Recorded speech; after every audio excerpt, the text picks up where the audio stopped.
Well, at the Bharat Mobility Show, we are joined by the CEO of Exicom, Mr. Anant Nahata. Anant, thank you so much for joining us at Business Today.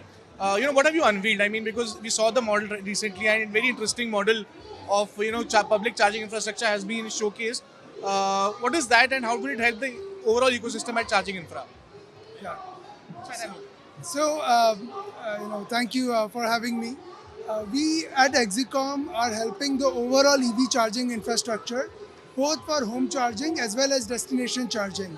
At Bharat Mobility Show, we have showcased new products in both the segments. In home charging, which makes a global technology of charging is being bought to the consumers here, which makes their life very simple. Connected chargers, easy to use.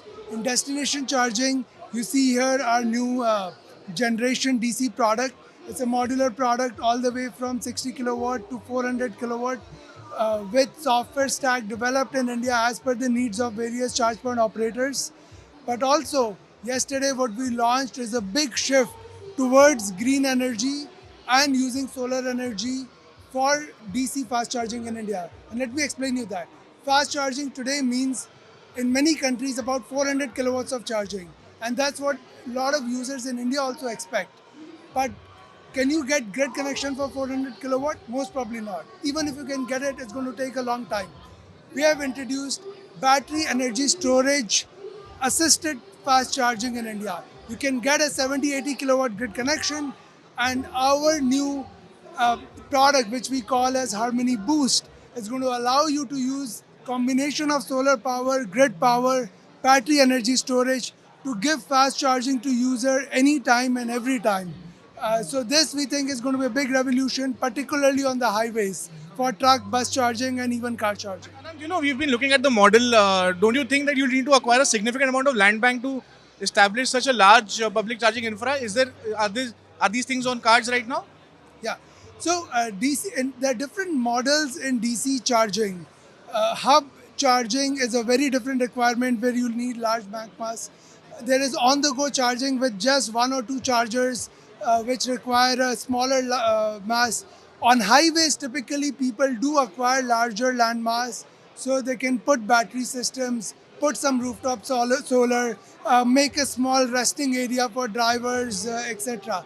So there are different models for different use cases, and we have products to fit in all these use cases. Right. Now, when it comes to the unified interface for charging infrastructure, there have been demands from various OEMs that there are different apps for different OEMs, and the customers usually saying that for going to a charging station, we need a unified app which probably the government can regulate. So, are you working on something which can have a tie with all the OEMs so that the consumer is eventually not happening to go and charge from a different perspective? So, what's happening there? So you're right. Though app is something which is controlled by the charge point operators, but even as a user, I can tell you that's my biggest pain point. We have tied up with a company, global leader in this domain called Hubject. It's a European software services provider which provides interoperability service. Today, that is the need of the hour because uh, for the user experience to make it more seamless, so you're able to go to any charging stations and use them, but also for the charge point operators to make their stations let's say more available to the customers and have higher efficiency and uptime of those charging stations. So we have tied up with Hubject. We had this announcement a couple of months ago, and we are going to bring this interoperability service to all the EMSPs, charge point operators, and even OEMs in the country. Right, but towards the end, Anant, I want to ask you, what are the plans going forward? You have tied up with a lot of Indian OEMs as well for providing charging services. What is next on the cards? See, Maruti's also got an e-Vitara now. Several other companies are also launching new EVs in the market. So, are you probably looking for a tie with Maruti and other new OEMs as well? So, not taking any specific name, but we do supply to a lot of the top OEMs the charger which is bundled with the car, and sold it to the end consumers. And we are continuously innovating both on home charging and DC charging, which is required to build the overall infrastructure to provide a seamless experience to buyers of these EVs. So yes, uh, all the players in the ecosystem, whether they are car manufacturers, charge point operators, we are in touch with to provide them the solutions that the market wants. And how's the demand looking like for setting up charging infrastructure? The previous quarters we saw a little bit slowdown in EV sales because of heat wave elections, etc. How's the demand otherwise looking like? So I think today is a really happy day, great day. In the first 2 quarters of this financial year, the demand was slow, partly because of overstocking, partly because a lot of people were waiting for the new models to arrive. And I'm happy to see all the leading Indian car manufacturers, not just Indian, but even foreign car manufacturers, they have launched new models, which should be a very good trigger point to for us to see escalating EV sales. So I'm very bullish on the market for next year and even going And forward. of course, last question. Business-wise, how's the numbers looking like?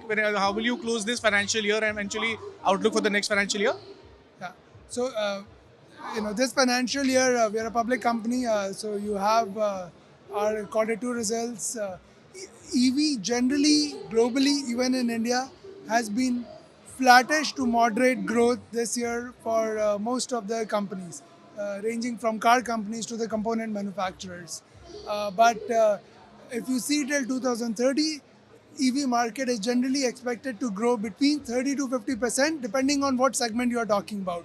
Some segments may be 50%, some segments may be 25 to 30%, and we expect to grow as per industry. That would be our aim over the next 4-5 years. Thank you, Anand, for speaking to us. Has been today. Thank you so much, sir. Thank you. If you like the video, do like, comment, share and subscribe.